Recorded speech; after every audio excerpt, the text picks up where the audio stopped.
Salam sejahtera, saya Dena Jim Pereira, anak perempuan Rizet Pereira, bernombor matrik 276409 dan ahli kumpulan saya, Nur Haja binti Mak Nur, ingin membentangkan tugasan kumpulan iaitu kumpulan saya memilih tajuk Majlis Keselamatan Negara dan Pandemik COVID-19. Pengenalan.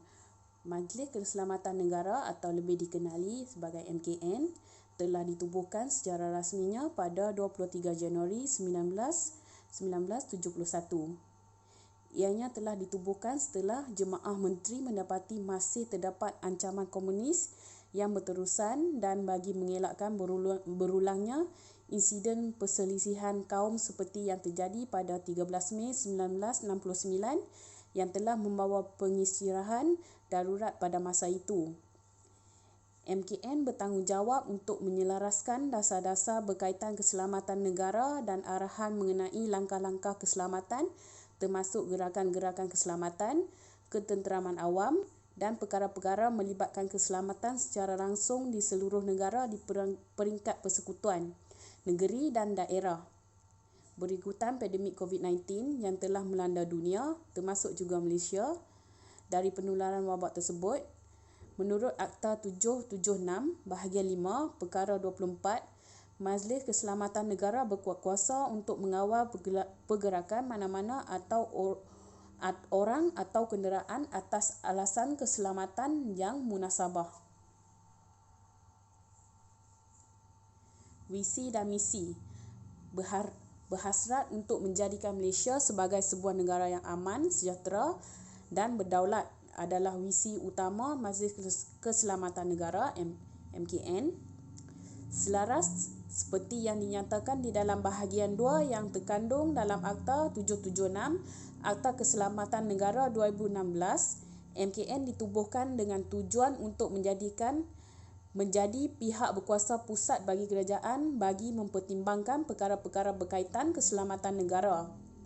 Segala dasar yang telah digubal oleh Majlis Keselamatan Negara yang terdiri daripada 8 orang peneraju utama negara iaitu Perdana Menteri sebagai pengerusi, Timbalan Perdana Menteri sebagai timbalan pengerusi, menteri-menteri yang dipertanggungjawabkan yang berkaitan pertahanan, menteri yang menguruskan ehwal dalam negeri, komunikasi dan multimedia, Ketua Setiausaha Negara, Panglima Angkatan Tentera dan juga Ketua Polis Negara.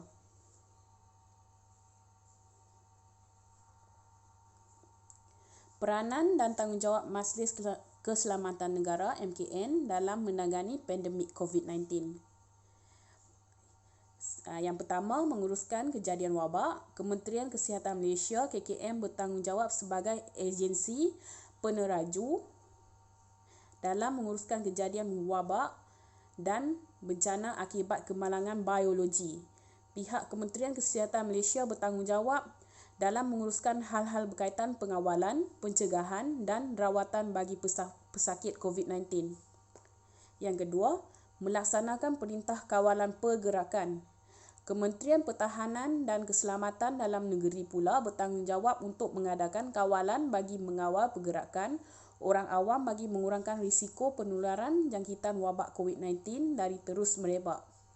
Polis Diraja Malaysia, Angkatan Tentera Malaysia dan juga rela ditugaskan untuk mengawal setiap sempadan daerah dan negeri mengikut keperluan dan arahan yang dikeluarkan dari masa ke semasa. Yang ketiga, menyalurkan maklumat terkini. Majlis Keselamatan Negara yang juga terdiri daripada Kementerian Komunikasi dan Multimedia pula bertanggungjawab untuk menyalurkan segala maklumat terkini, langkah-langkah pencegahan, kawasan yang berisiko, perkara yang berkait dengan isu pandemik COVID-19. Hebahan ini disampaikan melalui sidang media khas, iklan di radio dan televisyen serta media sosial.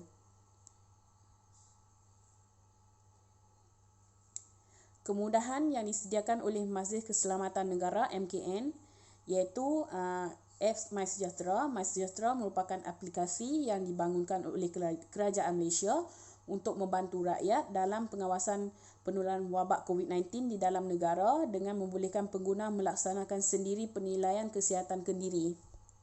Yang kedua, Bilik Gerakan Jabatan Kebajikan Masyarakat JKM Bilik gerakan ini bertanggungjawab untuk memantau dan mengumpul maklumat dan sumbangan dari NGO serta menyalurkan bantuan terutamanya dalam bentuk bakul makanan kepada golongan yang terjejas. Yang ketiga, hospital rujukan bagi mengendalikan kes yang disyaki atau PUI dan sahih COVID-19.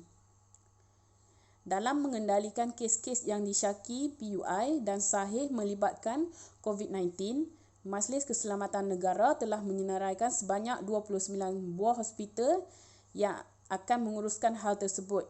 Kesemua hospital ini di bawah pemantauan penuh MKN.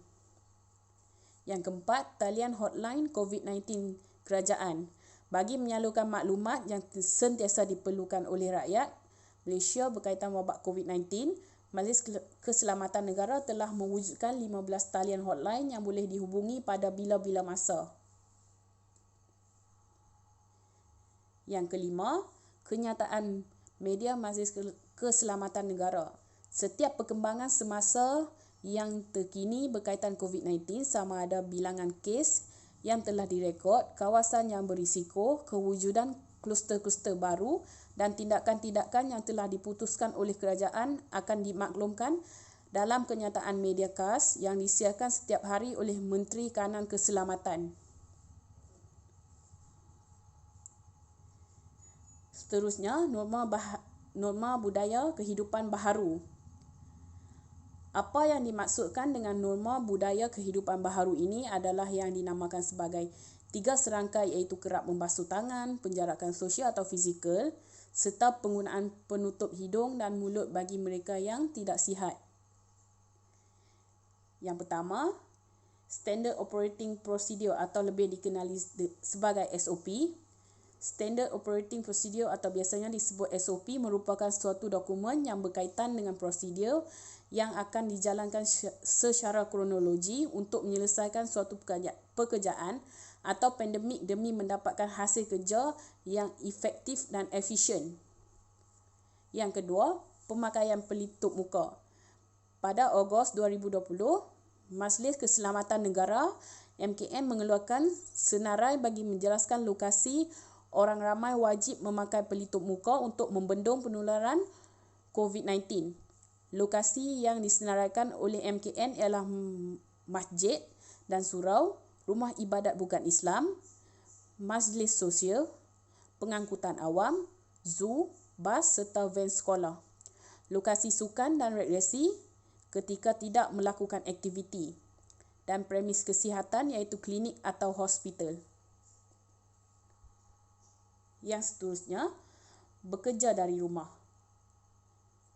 Coronavirus Disease COVID-19 dan Perintah Kawalan Pergerakan iaitu 18 hingga 31 Mac 2020 yang telah diisytiharkan oleh Kerajaan Malaysia telah menyebabkan norma dan cara kerja sedia ada kebanyakan pejabat kerajaan serta swasta di seluruh dunia berubah dan mungkin untuk selamanya. Pandemik COVID-19 yang tercetus menyebabkan ramai pekerja memilih untuk bekerja daripada rumah. Seterusnya, pembelian barangan secara atas talian. Pelaksanaan Perintah Kawalan Pergerakan PKP bagi mengawal penularan wabak COVID-19 menyaksikan peralihan trend pengguna yang mendorong perniagaan untuk meneroka strategi baharu untuk berinteraksi dengan pengguna dan memudahkan proses urus niaga. Yang terakhir, penjarakan sosial atau penjarakan fizikal. Penjarakan sosial atau kini dikenali sebagai penjarakan fizikal ialah suatu tindakan kawalan jangkitan yang tidak melibatkan sebarang rawatan perubatan yang bertujuan untuk menghentikan atau memperlahankan penyebaran suatu penyakit berjangkit. Peranan Majlis Keselamatan Negara, pembukaan semula ekonomi. Mulai 4 Mei 2020, Kerajaan Malaysia akan membuka semula ataupun restart ekonomi negara dengan membenarkan industri dan aktiviti perniagaan untuk beroperasi secara menyeluruh. Kebenaran ini tertakluk kepada persediaan dan langkah-langkah yang diambil oleh perniagaan untuk memastikan kepatuhan kepada garis panduan SOP yang telah ditetapkan. SOP yang disediakan oleh MKN adalah untuk memastikan aspek kesihatan diutamakan dan terjamin dalam persekitaran di mana penularan wabak COVID-19 masih merupakan ancaman yang benar. Dan yang terakhir, kesimpulan, dalam suasana krisis yang dahsyat ini, didapati semua pihak sama ada agensi kerajaan maupun NGO termasuklah juga pihak korporat telah meningkatkan sumbangan dan mempermudahkan prosedur demi untuk membantu mereka yang memerlukan. Oleh itu, janganlah ada pihak yang menangguk air di keruh dengan pelbagai tindakan yang mampu mencemarkan nilai ketulusan dan integriti.